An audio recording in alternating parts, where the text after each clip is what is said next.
I was a toddler when my parents moved house, and when they moved in, they found pinned to the bedroom wall a cheap cardboard print of a painting, about A4 size.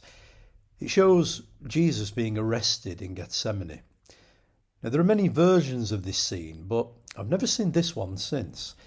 It's a close-up. Jesus is centre stage, haloed in light, surrounded by Roman soldiers and disciples trying to protect him from them. But what unnerved me as a child was a figure in the background, in the shadows. He's moving out of frame to the left, as though leaving the scene, and all you can see is his face. He's staring directly at me. His eyes are cold and cruel, and this, I now realise, is probably Judas Iscariot. Job done, his master betrayed to the authorities, and now leaving the scene of his crime.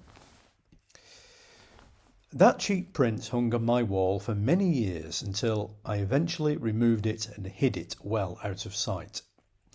There was something about those eyes, that stare. I imagined them looking at me as I lay in bed in the darkness. I was an over-imaginative child, and I was more disturbed by that shadowy figure than comforted by the larger, lighter presence of Jesus in that painting. In our reading from Luke's Gospel, Jesus too is troubled by the encroaching darkness of what is about to befall him. Comfort seems very far away. But then as he prays to his Father, an angel appears to comfort him. And his prayer then becomes so fervent and passionate that he literally sweats blood. It's the physical result of incredible stress. But all his friends are asleep, and he awakes them, beseeching them not to fall into temptation. And then the moment arrives. The garden is suddenly full of threats, of violence, of enemies and betrayers. It is the hour of darkness. But despite his overwhelming fear, Jesus has that strength from his Father. In the teeth of fear and darkness, Jesus accepts his Father's will and allows events to take their course. Just a moment before, he says, "Nevertheless, not my will, but yours be done." He stops the violence, he heals a man struck by the sword of one of his disciples, and he rebukes the authorities for treating him like a common criminal.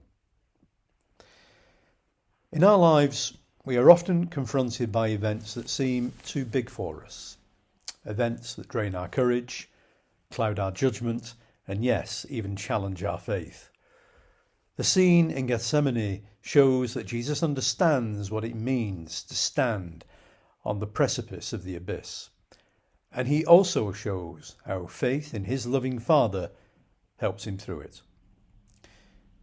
This Holy Week, we follow the intense drama that leads from Jesus' arrest, trial and humiliation through his crucifixion, death and resurrection. It is a time of darkness, but it leads into marvellous light. As we reflect on this time in prayer and meditation, let's try to focus not on the shadows that lurk all around us in the darkness, but on the light that we walk towards, the centre of our lives, the light of Christ.